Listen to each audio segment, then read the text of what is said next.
From Tally to Cali, it's time to wake up. Wake up! Wake up! Warchant.com is your ultimate Seminole sports source. And this is Wake Up Warchant, fueled by DeLuna Coffee. Coffee's for closers only. Now here's Warchant.com's Aslan Hajavandi and Corey Clark. Yeah, that's right. What's up, everybody? We're live here on YouTube. I'm Aslan Hajavandi, joined by Corey Clark, lead writer, senior writer for Warchant.com, your ultimate Seminole sports source. Promo code bottom left of your screen. We are fueled by DeLuna Coffee. Come explore there you our go. world of coffee. Warchant 15 promo code for our good friends at DeLuna. Do check them out. Get fueled. Again, I know it's hot, but coffee makes you cool. I mean, just you're at your mental acuity shoots through the roof tenfold when you drink DeLuna coffee. And all you guys are drinking coffee anyway. I know what's going on out there. I might not drink coffee that much, but I know all you folks are. So why not support a Florida State family and drink their coffee? Let's go. It's all part of the family, right, Aslan? It's, I mean, you know, it is Nole Nation, Nole family, all that kind of good stuff. You know, catch the fever. But for real though, DeLuna, it's fantastic. DeLunaCoffee.com. Be sure to check them out. We're gonna do a call-in show. We're going to get probably the usual suspects, I imagine, calling in on the show here, Corey, which I can't wait to hear from them. It's been a while. I'm a little bit rusty. Speaking of rusty, Florida State's baseball team, offensively, defensively. Yeah, and defensively, all of it. I'm good. This is the way it's supposed to happen. This is a team, and I'm not being facetious. They play better in hostile environments. There was nobody, whatever ballpark they were playing in on Wednesday morning, there's nobody in there.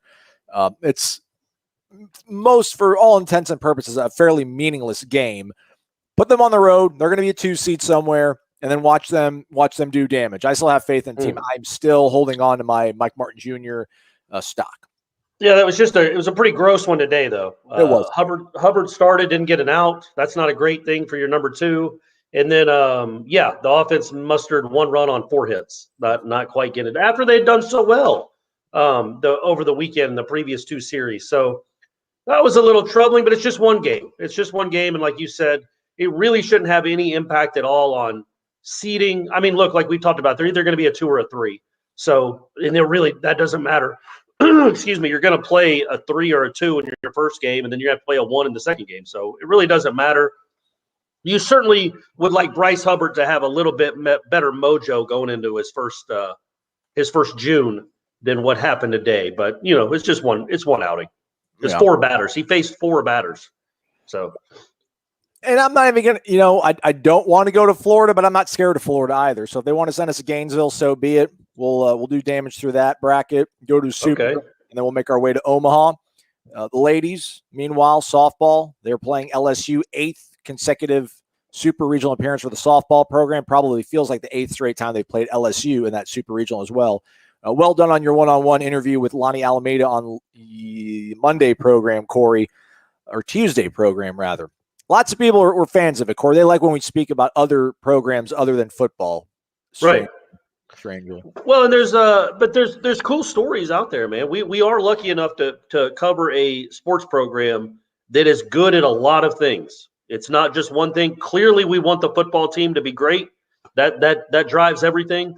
But it is cool that you get all these great coaches and athletes from all varieties of sports that you can talk to when you cover Florida State. So that was fun. Lonnie was a good interview. I've been a fan of all of them. I think we've done well with all those. And John Pock. So I'm not sure what happened to him. He didn't qualify, but I think he quit his round with 3 or 4 holes left because there was another weather delay, and he couldn't wait another day to get out of town. So he was at 4 under. The guy that ended up qualifying 10th and made the cut was also at 4 under. But I guess he finished his round and John Pock didn't. I'm not quite sure. I was trying to figure it out. A lot of people left, apparently, that Dallas qualifier because of the weather, and I assume Pock was one of them. But either way, the men's golf team will be next up for Florida State. I think in a couple of days they start their national tournament. Okay, very well then. Your recruiting folks, Michael Langston has graced us with his presence here on YouTube. So if you want to ask some questions about recruiting, do so in the YouTube comments. He'll probably get to some of them, but not all of them. Michael's a good guy. Michael's a company guy. He's not trying to give all the milk away for free. So you need to be a member Use that promo code again, Warchant30. Jeff Mayers, though, says coffee every day. So good to know. Nice. Like we're still out there. Before we get to the phone lines, how about we go to Khalil? I went to Khalil the other day. So I don't know if he's back. Sorry, Corey. I know Khalil's one of your guys because you guys are very retro. You like to talk about what happened back in the day. Yep. He wasn't. It wasn't displeased. He found it funny that we talked about Josh Sweat not being productive at Florida State. I was in a bad mood that day, so I took umbrage with it. And I mean, he posted a bunch of numbers, like 137 tackles or something. But I mean, when you start at Florida State defensive line, you're going to get some tackles. Obviously, you're going to run into guys. Guys are going to run to you. I just never remember Josh transforming a game, leaving some indelible mark on any ball games. And I'm not trying to knock him. I'm glad. I realized that he dealt with injury before he got here. He dealt with injury when he was here. He's in the NFL right now. He's been hanging on with the Eagles, actually making an impact in some games at the professional level. So that's awesome. But yeah, when we talk about the way the defensive end position has been kind of underwhelming since DeMarcus Walker left, I'm sorry, man. I do put Josh Sweat in that sort of in that bucket. Well, it's all relative too. There's the number one, the 5-star, number one defensive end in the country coming in. Now I know he broke his leg his senior year, and that was a big deal. But when you have those expectations of being the number one defensive end in the country, or one of them, a 5-star, and you're at Florida State, like remember this is Florida State. They've had some pretty good dudes around here at defensive end. So when you're judging him against those guys, he seems like he's just a guy. He was just a guy. He had an okay career, nothing special. That sounds harsh. I don't mean it to, but when you're at Florida State, special is DeMarcus Walker, Brian Burns, Mario Edwards, Peter Boulware, Renard Wilson, Travis Johnson, on, Dockett, Bunkley, all these defensive linemen over the years. I don't know that Josh Sweat, I know that he doesn't fit in that category, but he certainly wasn't a bust. You know what I mean? I wouldn't qualify Josh Sweat as a bust. He was a multiple year starter. And like Khalil Young said, put up some numbers too. All right, so Khalil then drops $9.99 the bucket. It's been a while, Khalil, so you're the man. Go to that. First off, he just wants to say I wasn't saying that Sweat was great at Florida State, just that he was really good for us.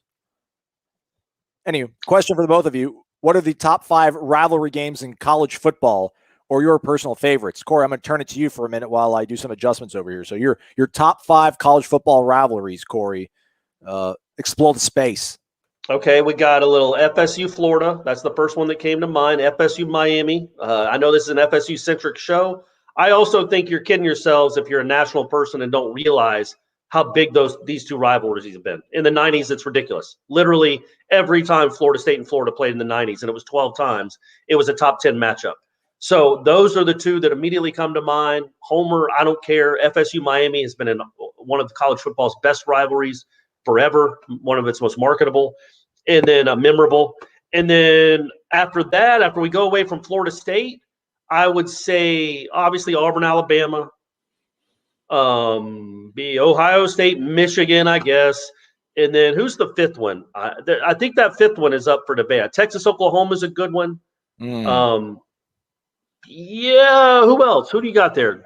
Georgia, Florida. Yeah, man, but I don't know. It never really seems like that's been. It doesn't impact. It really hasn't impacted. I was going to say that doesn't seem to ever have national relevance. Like Florida beat them like 14 out of 16 years at one point, and now that Georgia beats them occasionally, it still doesn't matter. So I don't know. I would say Texas, Oklahoma. I just think it's cool. It's like Georgia, Florida. It's split down the middle. It's 50-50 in the stands. But I feel like that game has had a little more national relevance in the last couple decades. Probably not. I assume it hasn't. It just seems like it has. I don't know. What about Army-Navy, bro? Yeah, man. No. I would love to go for it. I would love to go to a game that is on the bucket list. Somebody asked that last week. That is a bucket list item, is the Army-Navy football game. I think it would be incredible to go to, but clearly it's not. Nobody really truly cares. No, I shouldn't say nobody. Not many college football fans truly care about the outcome of that game. Maybe the Apple Cup, Aslan? Maybe a little Civil War? Which one is the Civil War? Is that? I think it's no longer the Civil War, but that's the Oregon State. Yeah. Utah, BYU. There we go. All those Mormons Holy just War. slamming into each other. The Holy War. The Holy War. That's a great name. Yeah. That's one thing that Florida State and Florida State Miami, there's not even a nickname for either one of them. In the Florida State Florida one, they tried to make it the Sunshine Showdown sponsored by Florida Citrus or something. And it's like Come on, man. You got Holy War, good old-fashioned hate, the big one, the Iron Bowl, and then the Bedlam. Sunshine Bedlam. That's a great one too. And then Sunshine Showdown. Get out of here with that, man. Yeah. Yeah, you said them all. I really don't have a lot to add to that. Those are okay. Well, I tried. We appreciate it, Khalil. Gator Kirk says battle for Los Angeles, Southern Cal, UCLA. Although again, impacted a lot. I wouldn't take that over the ones I mentioned. I don't think. Yeah. No. I'll throw in the Egg Bowl just because I was there, and also the Brawl of the Wild, Montana State. Oh, right. It's called the Brawl. It's called the Brawl of the Wild. Yeah. Yeah. Nice. That's a good one too. Yes. And Ole Miss, Mississippi State, the Egg Bowl does have the all-time best touchdown celebration in history with the guy peeing on the. Did he pee on the football or pee on the goalpost? Pylon. I think on the pylon. Oh, the pylon. Even better. That takes aim. That takes precision. There's a lot of angst and bitterness and just vitriol in that rivalry, and it's crazy because other than 2014, it hasn't impacted anybody outside that state. But that's what kind of makes it cool that it's only in that state, but it's life and death, and it's a lot of bitterness. But yeah. Nick C, he's a Ole Miss fan. Egg Bowl, LOL, JK. That means laughing out loud. Just kidding, kids. All right, let's get to the phone lines. It is a call-in show after all. We turn to none other than Gator Kirk. 67 total calls for our guy in Virginia Beach, Virginia. Gator, good evening to you. Good evening, gentlemen. How are you doing? Good, buddy. Good. I thought you were going to bring a little more energy, Gator Kirk, because it had been a while. I thought you'd been pent up and ready to explode. I was pent up, and then you started ragging on my 757. No, just like brought me all down. Sorry, that's my fault. That's my bad. I mean, that's on me. I mean, at least you could have talked about LeBourne or something if you want to talk about a bust. I mean, but. True. Would you call him a bust, Corey? You don't seem to be you don't seem very comfortable using the B word, Corey. I mean, a 5-star running back that, what did he score? A couple touchdowns maybe in his career at Florida State. I think you could safely call him a bust. I know he was injured and then left. Yeah, I think he would qualify. Sure. All right. Nonetheless, what's your question for us, Gator Kirk? All right. So, based on how many transfers will start on offense and defense this year, how many years do you think we'll use the portal for our rebuild? Man, at least 3 more years, I would think, Corey. Right? Like they've gone in such a way, although they're going to be limited by that 25 limit signing, and you can't overextend in the portal. But I don't know, man. I would say indefinitely. This is going to be an important part, unless you're Alabama or Clemson. You're going to use this thing, but I guess they're using, but not to the degree that Gator Kirk's talking about. I'll say 3 years, to where you're hoping to bring in 4 to 5 impact guys. I think that'd be for the next 3 seasons. Then you hope you have enough inertia that you can just start developing 18 to 19-year-olds and having them ready. Yeah, I mean, I think you're always going to bring in a few. Like, this is the way of the world now. You're always going to have a room for a few kids here and there. I think what they've done this year, though, what have they brought in? 11? I think something like that. I think they might do that one more year where they're bringing in this quantity. Hopefully the quality stays the same or maybe even gets better, but the quantity, I think you're looking at maybe one more year of that. Maybe. This isn't, I don't know that it's sustainable to just half your recruiting class every year is transfers. I don't think that's how you build the program that Mike Norvell wants to build, but it is a quick fix to a long-term solution. And the long-term solution is to start bringing in 4- and 5-star kids and loading this thing up with high school players that are good and then sprinkling in transfers here and there. But he had to overhaul this roster so quickly. I think maybe one more year of 8, 9, 10 transfers that you expect to play. Because, man, what are we looking at, Aslan? We've talked about it. I've never written it down, but you're looking at probably 8 or 9 transfer starters at some point of these guys that have played. And when you include Jordan Travis and Devontae Love-Taylor as well, you're looking at least half your starting 22 are going to be guys that did not get recruited by Florida State. I don't think that's what Norvell's plan is for this program moving forward, to have that. But I do think because the roster was so not good when he took over, he's trying to make some quick fixes. And I think maybe one more year of similar numbers, anywhere from 6 to 9 transfers that can come in and play right away and make you better and give you depth right away. And then after that, right, you're sprinkling in a couple here and there. But you really want to build through the high school ranks. I wonder what the perspective is for a fan like Gator Kirk, because if your season doesn't work out, even if it does work out great, like there's such high turnover, but it's not going from 2014 to 2015 where, it's going to be a bit of a rebuild and, you're losing important guys. But if you keep hitting the portal the way you have been, I think at least for like the next 3 years, like you're talking about 6, 7, 8 impact guys that you can probably rely on every single offseason. And usually, it's one thing to be like, all right, this kid was a redshirt freshman.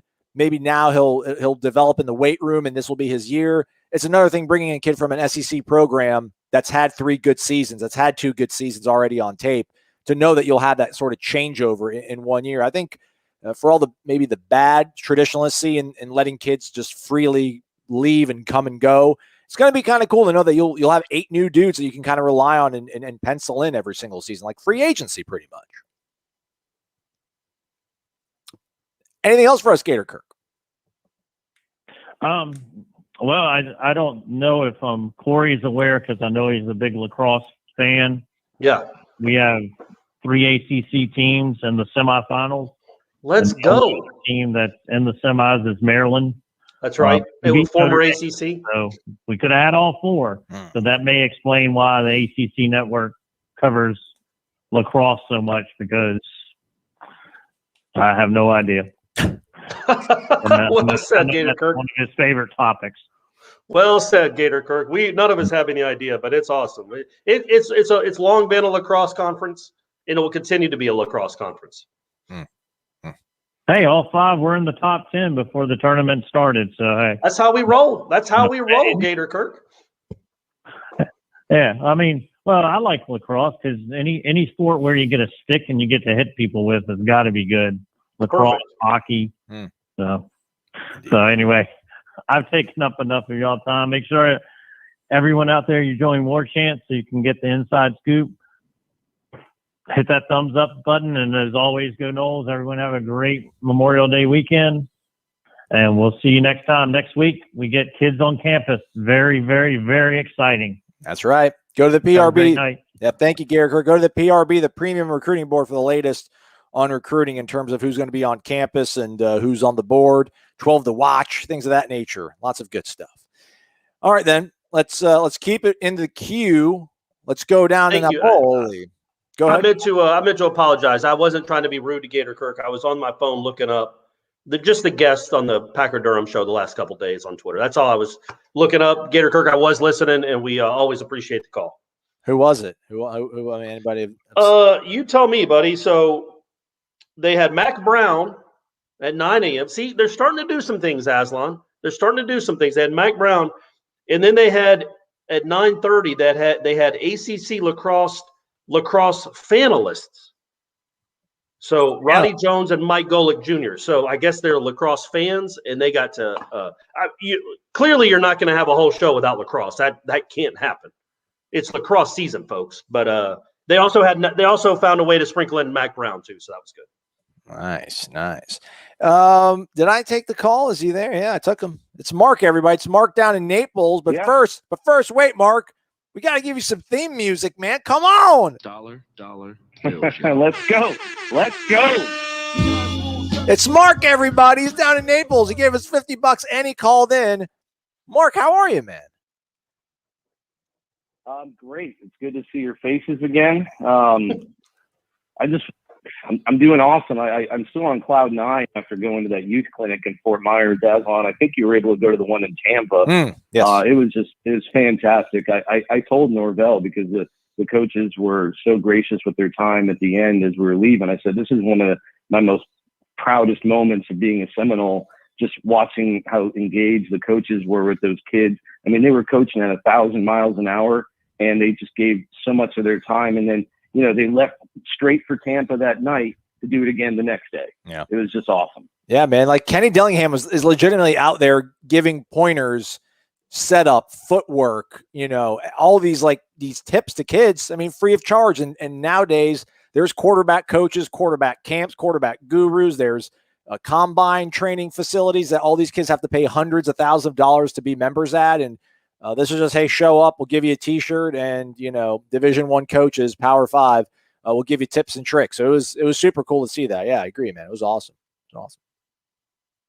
Yeah, I mean, to like second, I saw Dillingham in the end zone giving, serious pointers to like a third grader. And then my son finished up doing the wide receiver drill. It wasn't like he thought it would be. He thought it would be a lot of catching. Instead, they were doing like going around the cones and stuff. But Dugans was there to the very end, just on fire. Yeah. It was, and I get to spend some time with Coach Atkins. Loved the guy. He was super honest about with the hurdles they're overcoming. And I really enjoyed Adam Fuller. He was super engaging. I mean, we're both from Massachusetts, so we were talking about our hometowns, and say what you want about his defense last year, but I'm really rooting for him to have a great year. So yeah. It's such a good PR move, right, man? And I don't think they're doing it just for PR. I think there is a method to this, and a reason for this, and he hopes it'll pay off sooner rather than later. But just all the lifelong Florida State fans he's making out of some of these kids is a big deal. Kids getting to be able to coach by Kenny Dillingham. Kenny Dillingham's not going to be at Florida State in 2030. Those kids he was coaching at that camp, if they come to Florida State, if they end up being great players and want to come to Florida State, Dillingham probably is not going to be here in 9 years. But he's creating fans, he's creating engagement, and it's really big for those parents who probably a lot of them are Florida State fans to feel a connection to the coaching staff, to feel a connection to the program again. And yeah, the youth coaching. The connection with youth coaches can't be overstated. It's a really cool idea, man. I don't know how much it's going to pay off in the long run, but it's a really cool idea. It certainly doesn't hurt. There's nothing it's hurting at all. And it's a net positive. We just don't know how big a positive it is. Yeah, I'll tell you. I mean, there could be a short-term impact. I mean, it was up to 8th grade, and there was some super talented. When I was looking at them, I mean, they were grown men, right? Like they looked like they could have been seniors already in high school. Norvell was definitely paying attention to those guys, really engaging, hyper-focused as he always is. And they're going to be recruiting these guys in a year or two, That's right. You're all right. Yeah, that's a good point. Mark asked, by the way, everybody, welcome back, he told us. When we saw each other for the first time in a while recently for a Wake Up Warchant show in studio, did we hug? Did we just fist bump? Down in Naples, you wouldn't know we have a pandemic anymore. We did it, Corey. I was trying to get everything, situated for Corey. I like to be a good host. I don't want my guy to be uncomfortable, so I was kind of running around trying to get everything set up. So we didn't get a chance to embrace, but soon. We did spoon. We spooned throughout the show. Hey, man. I guess I shouldn't say that. That's why we don't broadcast a lot of those live. I don't even know if we fist bumped. Not that we didn't want to. It's just like, hey, man, what's up? And we had also seen each other. We've seen each other at meetings and some other work stuff. So it wasn't the first time we'd seen them. But I tell you what, Mark, I'll be honest. It was good to get that magic. It felt magical again. It's like being in the studio. It's like when, I don't know why Quiet Riot was the first band that came to mind. That's really bizarre. But when Quiet Riot would go away for a year and then come back to make another album, and the magic just returns. Probably maybe REM would have been a better example, or literally any other band ever formed. That had more than one good album, probably. Or one hit. Come back. So come on, feel the noise. But yeah, it was cool to do it in live again, and I'm excited that we'll be able to we'll start doing that more and more. Yeah. That's awesome. No, it's just great to see you guys again, and I just wanted to share my experience going to that clinic, because it was outstanding. They could have just sent one or two coaches, which would have been awesome. Norvell could have made an appearance and shaken a few hands and a few autographs, and then kind of gone over and checked his phone or something. But no, I mean, they were all, and then and Randy Shannon was there, and they had a bunch of assistants. It was just really well. It just shows the organization, if anything. And you're talking about the attention span of second and third graders. I mean, it was just lights out. Yeah, man, it was great. It was great. Way to utilize the time that would have been used on high school recruiting for other ways to generate good buzz for the program. So yeah, man, they're giving you reason to be happy with what they're doing and their direction. So we'll know soon enough. We're creeping closer to 100 days. Creeping closer to 100 days, man. And you'll be up here for that one, right, Mark? Notre Dame game. That's the plan. I'm actually going to be in Tallahassee next week for the Leonard Hamilton camp. My 13-year-old going to, so I'll be hanging out there rather than driving up and driving back 12 hours. So let's go hang out with Mark. Let's go hang out with cousin Mark, Corey. Let's go hang out with cousin Mark. Yeah, we can do it one night. I'm going to be down there. Brady's actually going to the one the following week, the Leonard Hamilton camp the following week. So that's too bad. Our sons wouldn't get on the court, face each other, square off against each other. But yeah, man, that's a really cool camp too. That's fun. Those players are really cool with the kids. Yeah, it's going to be a good week. It's lots. I mean, there's just so many great sports going on right now. You guys do a great job of covering all of them, especially lacrosse, as Gator Kirk mentioned. Right. Thank you so much, and go Noles, and we'll see you guys soon. Thanks, Mark. Hey, Mark, thanks for the tip, man. We really appreciate it. Thank you very much, buddy. Thank you a lot. Thank you so much. One of the pillars, man. Good dude. Indeed, he is a pillar, man. He is. Let's see. There's something here I wanted to pop up on the screen. I know I wanted to pop up on the screen. So, Corey, you're at home right now, right? You're on a nice, secure. What is your password? Something funny for your Wi-Fi, or would it be something that we would have to write down because we wouldn't be able to remember it? No, it's not funny. Who knows anymore, man? It's got periods in there. One has to be an uppercase letter. There has to be a number. I can't remember them. I try to put them on my phone, but half the time I forget, and I have to get them emailed to me. I don't know. I literally don't know. Well, when you're not in the safe cocoon of your house and you're out on public Wi-Fi, use NordVPN. NordVPN.com/Warchant will get you a limited time offer. They'll throw in a month, I think, on top of 2 years of a discounted rate for you. Their app compatible with most operating systems, Windows, Mac, iOS, even Linux. We know we got some Linux people out there, Corey. And also, I'll do some research on this. So it says that you can unlock your Netflix and your favorite entertainment websites, because the thing is, the VPN, the virtual private network, it makes you anonymous. So while Netflix tries to limit the amount of people that can log in under an account, if you use the NordVPN, you got a little bit of a workaround on there. So I'm not advocating being a renegade or a bandit, but, check them out. NordVPN.com/Warchant. Get a 2-year plan plus 1 additional month with a huge discount. There's also a 30-day money-back guarantee. So they've got you covered financially and infrastructure-wise. I was confused with your question. You were asking me my password for my router, my wireless router. Right. That's like AEX $W2719. I mean, what are we doing? You can change I know, but why would they ever think to make a password like that? That's nuts. I don't know. Nonetheless, we persevere. We plug on. Oh, let's go out to the left coast, the real left coast. Let's go to Hawaii. We got Ralph in the house. Ralph, good evening to you, or good afternoon, rather. You're on Hawaii. Aloha, guys. How's it? Yes. Good, buddy. Good. Yeah. Corey, thank Ralph for all your. Hold on, Ralph. Corey, thank Ralph for all of your Hawaiian sundries. Have you dipped into? It's ridiculous, Ralph. I've dug in. I've got 2 boxes. I've got 1 box that I haven't even dug into yet because I'm still working on the other box. But Ralph, it's very much appreciated. My son appreciates it. My ex-wife appreciates it. My girlfriend appreciates it. It's all the whole Clark orbit appreciates it. Well, I sent Aslan an email a few weeks ago showing him the view from the top of the mountain. We were making our road, and I asked if I was able to still use the old address because I have those other 4 boxes and a housewarming gift for Aslan I need to drop in the mail. Oh, but man. I never got a response, so I didn't know if our friendship was breaking up. Whoa, never. Take that back, Ralph. Never, man. Never.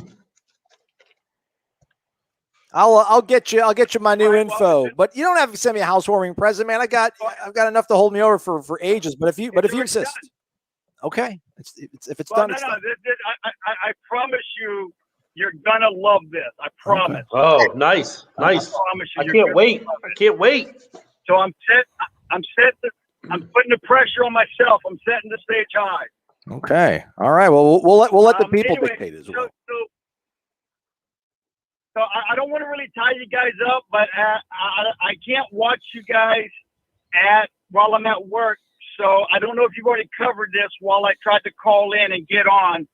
But I don't really have a question. I just wanted to call everybody. I haven't obviously spoken to you guys, and I haven't been able to hear from the other Warchant Ohana in a while. So I just want to wish everybody blessings and love. And because of my military ties, and I personally have lost guys in combat, I just wanted to ask everybody this coming Monday, just say a kind word for those who never made it home, please. Absolutely. Well said, Ralph. Thank you very much for that. We're showing the photos of your handiwork atop your beautiful mountain right now, Ralph. I know you can't see it, but everybody at home around the globe that's watching our show can. I didn't want to bring it up, to Corey. I didn't want to bring on a previous show and just kind of rub it everyone's face and how awesome you're living life. But you keep calling. I might as well give you your due props. It's beautiful out there, man. It's beautiful out there. I refer to that place as the ultimate oxymoron. Oh! Did you just hang up on him? I didn't hang up on him. Oh boy! What picture are you supposed to be showing? Because I still see the NordVPN on my screen. Oh no! Really? Yeah. No, it's not showing. That's showing. It's a mountain. He's on a mountain filming another mountain. All right. Well, mine just showed a NordVPN. All right. Well, let me see. Let's take something here. Hold on. This is going to be, I don't know what's going on here. Everything's falling apart around me right now. But hey, this is what makes the show great. Eric Angel apparently sent us money earlier, didn't come through. And so then he does what Eric Angel does, what true players do. And he went ahead and threw even more money. So Corey, I'll let you talk a little bit more about baseball, your thoughts on Omaha, and 3 months away from football, apparently, while I get our phone lines back up and maybe we can get Ralph back into the show. Well, thank you very much, Eric, for the now $46. That's really, really nice, man. We really do appreciate it. That's above and beyond. And yes, that was a rough. What is that? You're making sounds even while I'm talking. Nice. Okay. And then baseball team was terrible today. Doesn't mean they'll be terrible when it matters. Again, this is a team that could theoretically, because they're in the tournament and they have a couple good pitcher, a lot of good pitchers, and some bats that can get hot. They can make it to Omaha. They can lose both games and be done. Like I've never gone into a postseason, and it never really matters anyway. Sometimes Florida State's the number one team in the country and loses 2 and is done, like Jameis's last year. And then other times they're barely get in the tournament, make it to Omaha. So you can't really tell. But I've never had a worse handle on a Florida State team going into the postseason than I do this one. It's just hard to know what they're going to do. It's just that's what this team is. But you're right, 3 months till football. We are got to be right at 100 days now, Aslan, till Notre Dame or close to it. You can almost taste it. It's almost here. Almost. Like if you're going to give me 15 more, that would be great. But hey, man, beggars can't be choosers. Well done. Dadgummit, I'm sorry, Ralph. You say it was going to be an oxymoron. I totally cut you off on the punchline. So, let's. Ralph, we love you. Ralph got the biggest message in anyway about Memorial Day and what that really is. And it's not just about diving into pools and eating barbecue. Like there is a real reason for that holiday. Right. And having people in my family that have served, did not have anyone that was killed in action, but still had people that served. And always appreciating what our military has done for us going back centuries, really. I hope everybody, if you have somebody in your life that it touches more than maybe other people, please tell them you're thinking of them. And it's a very, very important day in this country. Yeah. No easy way to segue from something that important, but how about the craziness that is Chubba Purdy? Carol Palalis wants to know what's up with Chubba Purdy. Carol, just want to let you know we see you. I don't know. We'll see. Supposedly he might have been recently cleared, but next time we talk to Mike Norvell, which I think will be in 2 weeks when they have – well, actually, no, we'll maybe talk about the super camp. We'll kind of figure out what's going on. No offense, it's not the top of my list. I could have maybe asked him in Tampa, but – you want to talk about orbits, Corey? Like Chubba Purdy's not in my orbit at all when it comes to this football program right now. You got 2 quarterbacks, man. You got 2 quarterbacks. It's going to be one of those guys. It's going to be McKenzie or it's going to be. But it's a legit question because you want to know about 2022. And in 2022, you're not going to have McKenzie Milton. So Chubba Purdy is a guy that you think could be something. And again, that second half against NC State, he showed some ability, he showed some potential, but we don't know. It's 2021. So like, even if he shows up in June and is full go and looks great and works out and has a great couple of months and then is in August and practicing and then still realizes he's a third-team quarterback, you never know anymore. He might be gone September 2nd or September 8th, like Bailey Hockman was. It's hard to know. It's hard to keep them all happy. And quarterback especially, it's hard to keep a kid as a third-string quarterback for multiple years. They tend to go elsewhere now. Hey, look at this guy. Guys, this is a very special occasion. The Godfather himself has been kind enough to grace us with his presence. The Godfather. This is his damn house. He lives there. He sleeps 20 feet away. It's our guy. It's Ed Lemix, everybody. The brains. And I don't want to diminish Brett. Brett's the brains. The palate, the vision, the taste of DeLuna coffee. And look at Ed, just dropping $50. He already pays us. Just doing what he does. Ed is the man, always the man. What do you got there on that, Aslan, for the big names coming to visit? There's the one name. It's the one name, and it's Kane Madden.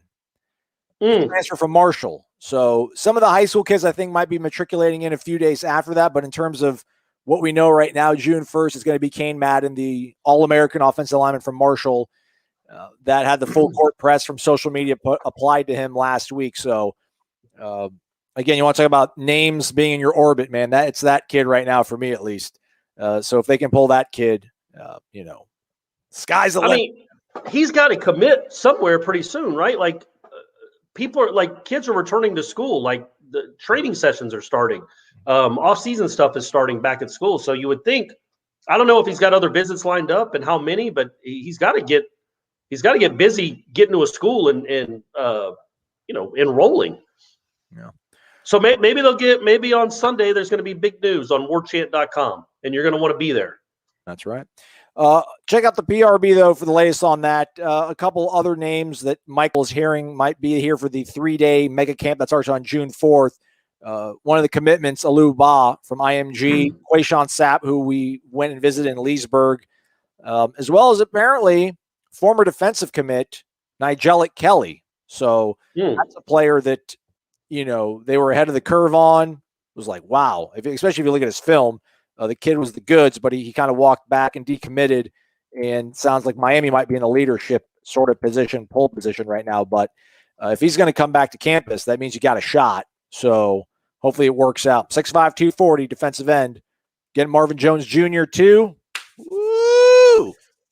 So on your screen, you're seeing something else other than that ad. I'm just throwing that out there. Okay, because that's all I see. Is anybody else seeing Nigelic Kelly, or are you seeing NordVPN stuff? Let me know in the comments, everybody, so I can. Because I'm seeing NordVPN, but that just might be because I'm behind the curtain this time, kind of in a production role. I can see comments rolling in. I can see tips that I've never sent before, so I feel like I'm ruining the show by not seeing your photos. Yeah, I don't know, man. My internet says I got like one bar on here, which is crazy. But hey, enough behind the scenes stuff. Ed, we appreciate you, man. Thank you so much. You're the man, Ed. You're the man, buddy. We really do appreciate it. Yeah, go hang out with Mike. Bring him some coffee. Well, you should. Tell him who you are. Tell him who you are and what you represent. You're part of the Warchant family, and you're going to get the red carpet. You could coach a drill. You could coach multiple drills if you tell them you're with Warchant. That's right. All right, let's stick with YouTube before we get some questions from the callers. Again, Ed, thank you so much, man. We appreciate it. I'll be in touch. Need some more of this stuff. Khalil Young's back, 20 bones. Khalil, you don't have to do this, man. I mean, just we appreciate it. The man. Hey, Khalil, do what's in your heart, buddy. We really do appreciate it, though, man. I love your questions. Your questions are the best. 3 teams FSU has never played or haven't played in a long time. I got to get a pop filter for this. Yeah, I just, when I say my P's, like it pops. Pops. I need to figure this out. Anyhow, 3 teams we have not played ever or in a long time you'd like to see us play. Also, who, in your opinion, is the biggest recruiting miss in the last decade? As in, they went for and didn't get? Because that's not really a miss as much as just a bump. You know what I mean? Like, I think it's more people. I would define it as somebody that you recruited signed and they didn't pan out. Yeah, That's how I would look at it. Like, that was a miss. You wasted a spot. You thought he was going to be great, and he ended up not being great. For me, without a doubt, because I think it almost derailed the entire second half of the decade, and that's Malik Henry. If you don't go after him at all, if you realize that the kid that transferred 3 times in 7 months might not be the personality that can handle Jimbo Fisher in a college football environment, and you go after whoever you thought was the second best quarterback in the country, maybe things change, and it's not Everett Golson and Alex Hornibrook and people like that rolling through. It's somebody that Jimbo Fisher recruited, that developed, and you wouldn't have been stuck, no offense, with James Blackman and Hornibrook and Everett Golson and people like that in recent years, if you don't miss on Malik Henry. Because he also scared off other quarterbacks. Yeah. You know what I mean? Like, they weren't going to come to Florida State when they've already signed the, number one guy in the country. See, I kind of look at miss as in somebody you went after and you didn't get, and I don't know if it's more along the lines of you squandered it or right. So I would say, really, when you think about it, it's recency bias. It's prisoner of the moment. For me, it would be Sam Howell, because if you got that kid, that's a big ripple, and that's a real big ripple, I think. I wonder I remember, Florida State famously didn't really recruit Trey Turner, the shortstop at NC State, who's from the state of Florida, who apparently wanted to go to Florida State, but maybe there's just miscommunication and they didn't land him. And that to me is a miss. Like, this is a kid that wanted to, like Aaron Rodgers, although, he was but I wonder who in the last decade, and maybe you guys have a better example than I do, because I can't think of one off the top of my head, that wanted to come to Florida State, was desperate to come to Florida State, didn't get an offer, and ended up being awesome. I'm sure there's plenty of examples of that. But that, to me, is also a miss. Like a kid that was really interested in you that you overlooked. Right? Yeah. All right. Three teams. Texas is always one. Washington, because I think it would be cool to go out there. Those Pacific Coast love from you, Corey. Oh, man. Yeah, that's right. So Texas and Washington were the first two. I had a hard time thinking of the third for a team that you'd want FSU to play that they haven't played in a long time. I mean, Georgia's coming up. I would say Georgia, but Georgia's coming up. What about Ohio State? Yeah, I guess so. I mean, they played them a few times in the 80s, and they played them in the Sugar Bowl in '97. But, yeah, I guess Ohio State, sure. I like Michigan. The Michigan game was fun, but I guess they played them 5 years ago. A&M, it's been a minute. It's been since '98 since they played A&M. No, I don't have any interest in that. Arizona State. Ooh. But I know they played them in the Sun Bowl, but I'm talking about on campus, like they used to do in the early 80s. That's what I'm thinking about. Like an on campus, go to Tempe, late night, Fox. It's 1 a.m. in the morning, and it's 30 to 26, and Florida State is driving. That's what I think would be cool. In that vein, I'd say Ole Miss then. I mean, I know we played them in 16. Yeah, you're right. In the Grove. Yeah, you're right. That's a good one. I'm telling you, I will forego however much money it would be my salary. If we play this game, I'll be like, Gene, don't even pay me. Just whatever you're going to pay me. Get us a tent, get us a tailgate set up in the Grove for the Warchant folks, and it will not disappoint. It will not. I can. Oh, everyone's saying that they do see the NordVPN when I pop up the stuff on the screen. That's crazy. All right, guys, thank you. I mean, I want Aslan to get it right, but I just want to make sure I wasn't crazy or doing something wrong. Maybe is NordVPN taking over? Are they taking over? Are they hacked into my computer with their probably for nefarious purposes? For nefarious purposes, gentlemen. I mean, I can't keep the drama going much longer. There he is. Straight cash, homie. Dollar bills, y'all. What? Shane Kirkley, what's going on? Kirknell, $200. And he's not even watching us. I'm missing the show tonight, but still wanted to say go Noles. Let's go. What can he even say? What can he even say about Shane? Really, all of you, really. But yeah, it's just that's very, very, very appreciated. I mean, I don't know. SMU, so we can go hang out with Shane in Dallas. Let's get to SMU. That's not a bad play. Yeah, that's not a bad play. Go to Florida State, SMU, home and home, like the country's wanted for years. Yeah, any excuse to go to Dallas. Absolutely. That would, yeah, man. Yeah, I told you, I think I made him. I know I made him. I didn't make him buy me beers, but he bought me beers after all the other stuff he's given. I felt really bad about walking. I didn't walk out on the tab necessarily, but that was still. Shane, I owe you plenty. I owe you plenty and plenty of beers. There you go. Some of the Eric says he wants to see A&M, Southern Cal, Texas. Gregory wants to see Texas, UW, UCF. Ooh. Oh, all right. Okay. Well, there we go. How about the other UW? I think they're a UW, Wisconsin. Well, we play them in a bowl game. I'll go to Madison. I guess I'm not even counting bowl games. I'm talking about like campus visits. Right. I think those are different. And yeah, going to Camp Randall, that's a pretty cool atmosphere. Maryland, it's been a minute since we saw the inflatable turtle up in the corner of the end zone. Get there. What a magical stadium that is, Bird Stadium.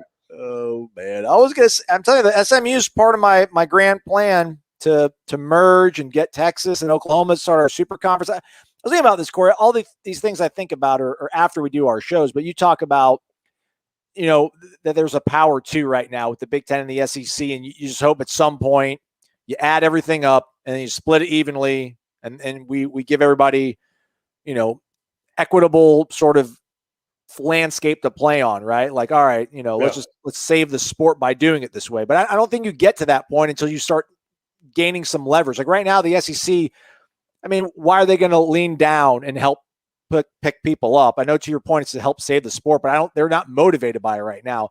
Like if Florida State, Texas, Oklahoma, SMU, Texas Tech, Oklahoma State, Memphis, UCF, if they become a mega conference, then the SEC looks okay, like formidable opponents, good teams that we can play and market as well. All right, we'll bring you in under our umbrella. Big Ten will be like, yeah, that sounds good too. I still think, to what your point is, I think we hopefully will see that some point, but it probably won't be for 20, 30 years, maybe less than that. But I think there needs to be a bridge to get us to that point. And I hope that they do some sort of mega conference. Florida State, Clemson, Miami, UCF, Oklahoma, Texas Tech. But wouldn't you do it just for football? Yeah. Like football needs to just be separated onto itself. That's its own. Now it can still help pay for the other sports, but it needs to be separated. Like Notre Dame is, they're separate. They're an ACC team in every sport except the one that matters the most. It'd be nice if Notre Dame would join the ACC, because then that would automatically raise the value of the conference. But why would they do that when they get everything they want without having to be the member of the ACC? But yeah, I hear you. I think that'll happen hopefully in our lifetime. There we go. And now next, show us Ralph's picture. Oh yeah, let me get back to the photos of Ralph.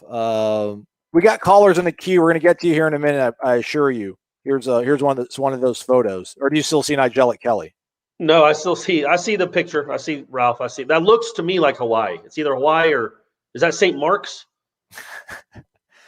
Carabel? Maybe Carabel.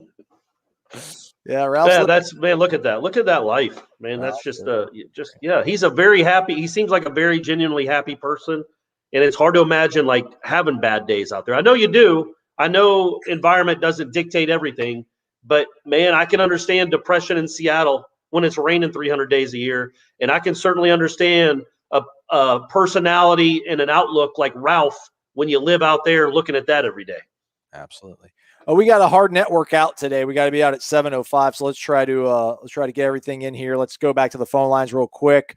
813. Thank you, Shane. Thank you very much again, buddy. Shane, it's incredible. Come on, Shane. You're not even watching, but just know we thank you. Midtown offices will be awaiting your arrival.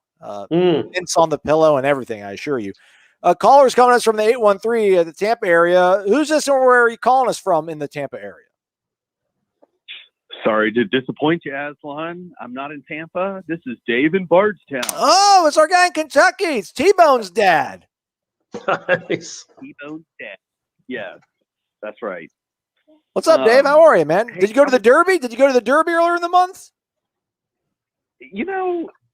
I'm not into the Derby. When women's hats take precedence over the actual athletes, the horses, it kind of loses interest for me. Fair. Oh, it's a big spectacle, and and apparently these horses are cheating. Yeah. They're all junkies. All these horses are junkies. Yeah, exactly. I mean, it really just it spoiled the sport for me, Dave. It used to have so much integrity, and now you don't know who's cheating and who isn't. Terrible. Exactly. Yeah, the horses just aren't what they used to be. But correct.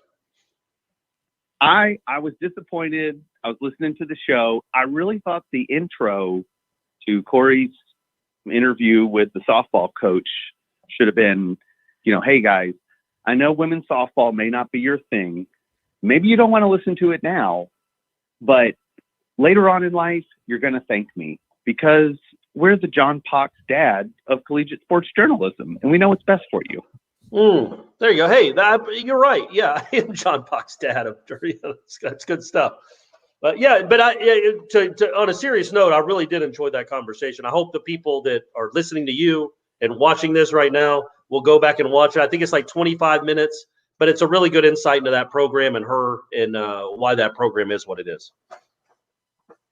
Actually, I really enjoyed listening to it as well. I have Tommy is about to turn 9, and then I have a 5-year-old daughter and a 9-month-old daughter. Yikes. So I thought I got to get them playing softball. Yeah. Hey, it's a great sport. I'm not quite sure why women aren't allowed to play baseball. That's always been kind of a bugaboo with me. They're different sports, but softball is a very, very popular sport in the South. And I think Kentucky's even good at it now. So, yeah, good luck, man. Make it happen. There we go. So I actually have an idea or maybe a request instead of a question. And I would love to see, instead of a top 25 list before the season starts, where it's always like, the top 25 best players, and it's always Deion Sanders and Charlie Ward and work done. I would love to see a top 25 people who impacted Florida State football who were never players or coaches. And I wonder if people could nominate somebody. Yeah. So like for me, Big Red, you guys mentioned equipment manager. So right. Big Red would be one. You mean Red Lightning? Red Lightning, yeah. Red Lightning, yeah. Yeah. You got the police officer that stood behind Bobby Bowden for all those years. It's the same guy. Billy Smith. Billy Smith. Yep. Yeah. Those are obviously. I don't think Red Lightning had a huge impact on the trajectory of Florida State football, although he did get his own highlight film. But I do think that's a really interesting idea because there are a lot of people that haven't coached, that haven't played, that have made a big impact. Whether it's administrative folks, ADs, Gene Deckerhoff, people like that are such a part of this program. Clint Purvis, the team chaplain. These are guys that have really had their hands in this program for 30 or 40 years, and their impact on the team and the program without ever scoring a touchdown or calling a play. Although I guess Gene called plays with Cameron at the spring game, and that was a disaster. But that's a good idea, man. That's a really good idea. We might do something like that, like the 10 most impactful names in Florida State football that weren't players or coaches. All right, Monday's meeting. We'll bring it on. We'll put it on the agenda, too. And I haven't brought this up before because I don't want to brag, but I was a member of the Marching Chiefs my freshman year at Florida State in 1996. Okay. So I think the band director for not necessarily Tommy Wright. What's that? Tommy Wright. We could put Tommy Wright on the list. Tommy Wright. We could put the Durham family that does Osceola. Yep. So the Durham family's a great one. Whoever composed the war chant, and I don't know who that is. I know Tommy Wright wrote the fight song, but whoever composed the war chant made a huge impact. And I know the war chant is just some hoeing, but but the beat, the drums, everything the band did in like 1984, 85 when it really got popular. That's a story too, man. They're all a good idea, Dave. Good idea, buddy. All right. Anything else for us, Dave? We got one more call we're going to try to get to here. Corey, just enjoy that ultimate tailgating experience with the bathrooms and the naps and the showers. You got it, buddy. So, Thanks, man. who cares about wings here? All right. See you guys. Thanks, Dave. Thanks, Dave. I didn't mean to wrap you, but we got a hard network out today. We're getting ready for the ACC network takeover. Rob Wraithbun's in the house. Rob just comes and drops bags. Dropping bags. Let's go, Rob. He doesn't even say anything. He just drops bags and leaves. And then Charles Edwards is like, all right, I can play that game. And I'm going to bring a question to the table. Do you guys think Greg Jones would have been a top 5 running back if he would have stayed healthy? First off, Rob, Charles, thank you very much. That's very, very kind. Rob, you're the man. Charles, you're the man. Yeah, man. I mean, in 2002, he was very unique. He was agile as well as powerful. I don't really think he ever found that again in 2003, especially compared to Leon Washington and Lorenzo Booker, who he was sharing the backfield with. Ask Dexter Reed if he found that. Yeah, but he's found the power. Yeah, the power was there, but he didn't quite have not until maybe the end of the season did he look like himself again. But, man, if he would have stayed healthy, if he doesn't tear up his knee on that terrible field at Wake Forest, very, very good chance he's one of the top 5 in Florida State history. He's still got to be top 10-ish. He was incredible. And he had a good career in the NFL, mainly as a fullback, but he was a talented runner. Like, he was good with the ball in his hands. And, Dexter Reed can certainly point that out. And so can Sean Taylor, by the way. Yeah, man. He trucked Sean Taylor in the Orange Bowl. Greg Jones was not to be trifled with. Mm-hmm. He was a bad, bad dude. Charles, thank you very much. Rob, thank you very much as well. Let's go to our last caller. This apparently looks like they last called today, which means they are a first-time caller. No pressure. Take a deep breath. You got Corey Clark and all the world listening to you. Who's this? Where are you calling us from? This is Kendrick Hopkins from Tampa. I actually seen you last night. You call me Von Miller. Oh, that is nice. What's your name, buddy? Is Kenny?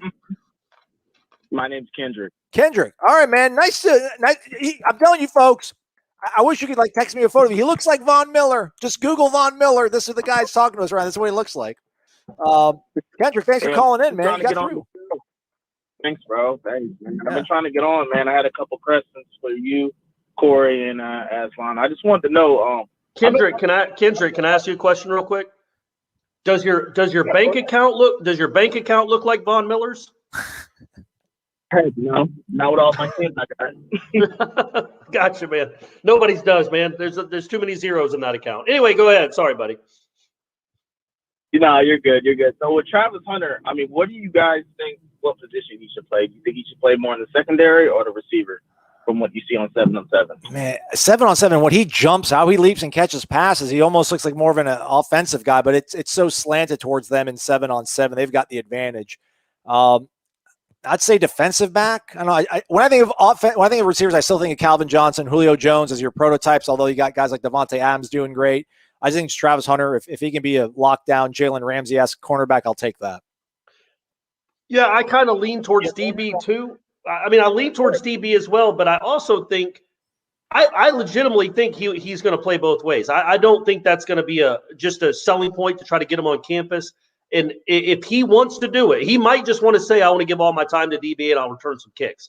But I think he is such a freakish athlete that I do think there's a chance. Now, he won't start both ways. He's not playing 80 snaps on both sides of the ball. But you can sprinkle him in on offense for 12 or 15 plays a game, and he can be a difference maker. And also a DB, he certainly seems to have the measurables and the speed and athleticism to be one of the really good ones in the country. So I think they lean towards DB. I think that's where he starts. That'll be his primary position. But I don't think they're going to hesitate at all about putting him at wide receiver. The only reason why I asked, how special it'd be, with a guy from Louisiana that we have coming in right now. And then you have, what's the guy, they call him Fat or whatever? Oh, Destin Payson. Destin Hill, Destin Payson. Yeah. And with Macklin, and then, the other receiver that came in from South Carolina. We haven't had a great receiving class or great receivers in ever. Good top elite receivers since, famous. So I was just thinking with his athleticism and, put in with everybody else. I just want to hear what you guys thought about that. Yeah, look, man, I think he is a guy that you cannot just have on the sideline every 3rd and 8. You just can't. Like, you can't have – and look, Florida State's had a similar due to this. With they could have played both ways, and Antonio Cromartie, in his last year at Florida State, he was going to play both ways. I know clearly that was 17 years ago. It's a different coaching staff. But they were going to let him play wide receiver too and not just be a DB. I don't think – man, having a guy that can cover and be really good, man, I'm not saying that's more important than wide receiver, but it's as important. It probably is more important. You need guys to cover those dudes. You need somebody out there that's electric, and you need to be good on defense. And so I think they lean towards this kid as a DB, but I think you can do both. I really do. I don't think you can have that guy that has, let's say he played 15% of the snaps on Florida State's team. I think there's a chance he could be a 25 catch, 490 yards, 6 touchdown guy. That's pretty good for a guy that's playing part-time, and he's also hopefully a lockdown corner. I just don't think you could, if you have a lockdown corner, I don't know that you risk losing him to be a wide receiver. Like Dion would have been a very good wide receiver too. He even started in the NFL for 1 year with the Cowboys. But having him at DB was special. And maybe this kid is just a special DB. But I get you, man, because it has been a long, long time since you felt like Florida State had a good receiving core. Yeah. And my last question before I let you guys go. So do you think this recruiting class 22 is the most important, or 23 to get us over the hump? That's a good one. Now's the time at the present. These guys pan out. If Travis Hunter signs and holds on and pans out, if AJ Duffy and Nico Marchio come here and one of them pans out, that's huge. That gets everything moving. Yeah, I think the way I would explain it, I think I've done this in the past. Like the 2011 recruiting class was better than the 2010 one. Clearly, it was number 1 in the nation. It had like 14, 12 NFL guys in it. But the 2010 one was the most important one. Just because it kickstarted things and it got the ball rolling with LaMarcus Joyner and Jeff Luke, even though he didn't play. LaMarcus Joyner, Telvin Smith, those guys got the ball rolling. I think that's what this class is. I think this one is the most important to the resurgence, you hope, to the rebuild. Get these guys in, have a top 12 to 15 or 9 class, and then build upon it. But you got to have a good class here. I think this is if you just go and have a top 30 class after what you've done the last couple of years, I don't feel like you got the momentum that you want. So I do think that this class will be the most important, in my opinion, just like the 2010 one was with Jimbo. I think this class coming up will be the most important of Norvell's career at Florida State. There we go. I mean, I think the next year will be, but that's just my opinion. It could be, but I guess the point there is you don't know what the 2023 class will be. Like if the 2022 class isn't very good, what does that do to the 2023 kids? Do they lose interest? Does Florida State do they kind of sour on them or cool on them because they're not sure it's turning around? If you get a great haul in 2022 or a top 10 haul, I think that begets a 2023 class that's even better. But I see what you're saying. Yeah, 2023 is big too, because they're able to develop these relationships. The only reason why I said that is just because I just think Norvell's going to do a great job. And I just feel like the kids are going to start flooding within the 3rd year, kind of like Jimbo.